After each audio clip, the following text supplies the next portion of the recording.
কাছে আমরা সাড়া পাচ্ছি যে এখানকার দীর্ঘ সময় পরে আমাদের জাতীয়তাবাদী দলের এমপি ক্যান্ডিডেট হবে এবং সংসদের যে পার্লামেন্টে যেতে তারা উদ্বেগ অপেক্ষা করছে তারা ভোটটা দেওয়ার জন্য।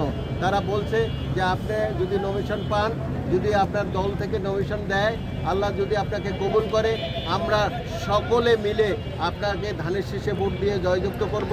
এবং আমি আরও বলছি যে যে এখান থেকে নমিনেশন পাবে তাকে দিয়ে আমাদের দলকে শক্তিশালী করে দেশ পরিচালনার দায়িত্ব আমাদের ভারপ্রাপ্ত চেয়ারম্যান জনাব তারেক রহমান সাহেবকে দেব। এবং 31 দফার ভিতরে যে আমাদের দায়িত্ব আছে যে ফ্যামিলি কার্ড, সেটা আমরা প্রত্যেকটা বিশ্লেষণ করে তাদেরকে বোঝাওয়া করে তারা তারা সাদরে গ্রহণ করছে। এবং আমরা যে 1 কোটি লোককে চাকরি দিব, বেকারত্ব দূর করব এবং কারিগরি প্রশিক্ষণ দিব, বন্দরকে উন্নয়ন করব। এই অঞ্চলের দক্ষিণ অঞ্চলের যা যা দরকার, আমরা যেরকম পৌরসভায় 11 বছর উন্নয়ন করছি,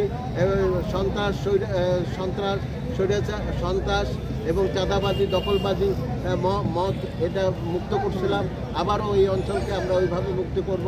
এবং আশা রাখি এই অঞ্চলে আমাদের জাতীয়তাবাদী দলের ক্যান্ডিডেট বা আমাকে দিলে আমরা এই সিটটাকে আমাদের ভারপ্রাপ্ত চেয়ারম্যান জাতীয়তাবাদী দলের পরিবারকে উপহার দিব এবং আগামী দিনে এই এলাকার উন্নয়নের সাথে জনগণের সাথে নিয়ে আমাদের বিএনপি পরিবার সকলে মিলে কাজ করব।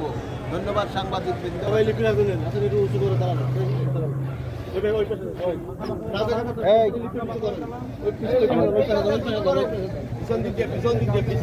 সব সামনে ভিজে আপনারা পিছনে আসেন, বাইরে পিছনে আসেন।